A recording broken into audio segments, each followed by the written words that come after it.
Alright, so today we're going to be talking about stage 20 vocabulary and derivatives. So here we go. So first we have adeo, adire, adii. And you could probably see a word in here that you're familiar, or two words you're very familiar with. It's an irregular verb meaning to go up to or to approach. And it's basically just the preposition ad plus eo, to go. It's synonymous with appropinquo, appropinquare, appropinquavi, one of my favorite verbs in Latin. Arcesso, arcessere, arcessivi. It's a third conjugation verb, to summon or to send for. Ars, artis. You can probably guess from the image what it might mean. It's a third declension feminine noun. It means art. So we get the word artisan or the word artifact from that. Auris. Another one pretty easy to probably guess from the picture. It's a third declension feminine noun, and it means ear. Aural is one we get there from it. Colloco, collocare, collocavi.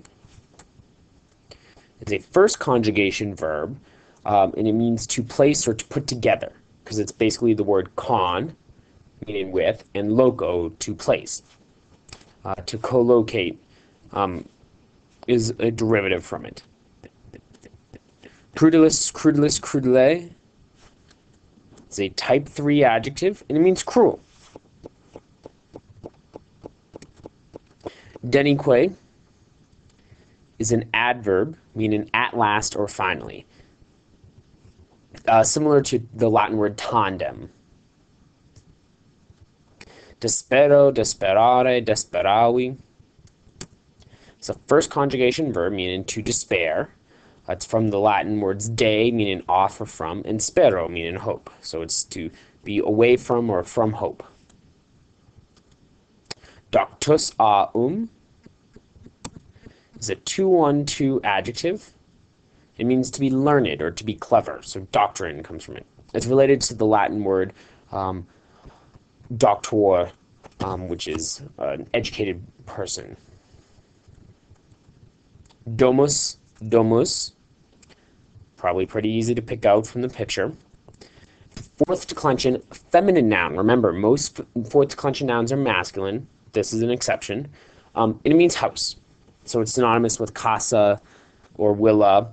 We get the English word domicile from it. And it specifically refers to this type of house. A villa is a type of house that's usually found in the countryside, and a casa is usually a smaller house. Infero, inferre, intuli.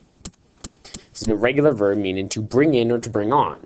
It's basically the word preposition in plus the Latin verb fero, to carry. To infer comes from this. Irrumpo, irrumpere, irrupi. A third conjugation verb, to burst in. You can kind of see how we get interrupt from it a little bit, not totally. Latus, is a 2-1-2 adjective meaning wide. So you get the English word latitude from it. Those are the ones that are spreading around the world. They're the wide ones. You can see in this picture, this is a flumen latum, a wide river. This is actually the Rhenus River, the Rhine River. Libero, liberare, liberavi. It's a first conjugation verb, to set free or to free. It's related to, obviously, the Latin noun libertus, a freedman. And we get liberate from it in English. Luna, lunae. Pretty easy to pick out. It's a first declension feminine noun meaning moon. So we get lunate and lunacy both from it. Remember, people used to think insanity was caused by phases of the moon, so that's where we get lunacy's connection. Mors, mortis. A third declension feminine noun meaning death. I wonder what's going to happen in stage 20. Ooh. To mortify or mortal are both derivatives from it. Oculus, oculi, pretty easy to figure out. It's a second declension masculine noun meaning eye. We get ocular from it. Persuadeo, persuadere, persuasi. is a second conjugation verb. It's a plus dative. It means to persuade. So when you persuade someone, you persuade, that thing that's being persuaded is in the dative case. Pessimum aum, probably easy to kind of guess from an English word. It means very bad or the worst. It's a 2-on-2 adjective, and this is the superlative form. This is irregular, which is why we get a superlative form separated from the other forms. You know, in Latin nouns, typically you form it all off the single positive degree. Well, not the case, because the positive of very bad or worst is malus aum. And then the comparative is perior peius. And we get pessimism from it, obviously. Preces precum. It's a third declension feminine noun, meaning prayers. It can be in the singular, preces. And so we typically would think of folding hands and the rosary when we prayer. But this image over here from the Arch of the Argentarii in Rome shows Septimius Severus and his wife Julia Domna, and what should have been their son Geta, but he got removed by his very jealous brother, offering a prayer to the gods on a little table with a sacrifice on here of some fruits and cakes. An English derivative is deprecate, so to pray away something.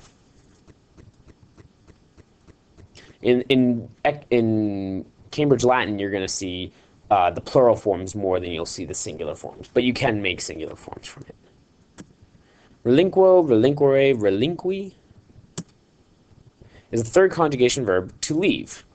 So to relinquish something, or a relic, or things that get left or given up. Remedium, remedii is a second declension neuter noun, meaning cure. Remember, the second declension neuters all have the um. It means an English derivative is remedial. Sermo, sermonis. This is where this is one that you can easily get tripped up on, so be careful. It's a third declension masculine noun, and it means conversation. Now, a sermon by a priest is a conversation that he is having with you, but it's typically one-sided. But this is a conversation, you talk with someone. Sicut, another adverb, means like. So he was like the howling wind, or when we're making these similes. So she ran as fast like a falcon. That's what you want to think about it. Tom is another adverb, and it means so.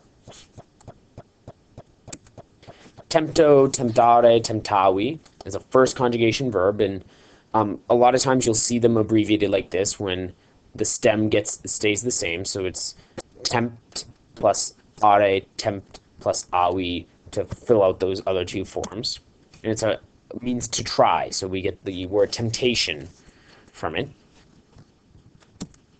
Vulnus, vulnerus is a third declension neuter noun, and it means wound. It's related to the verb vulnero, vulnerare, to wound someone.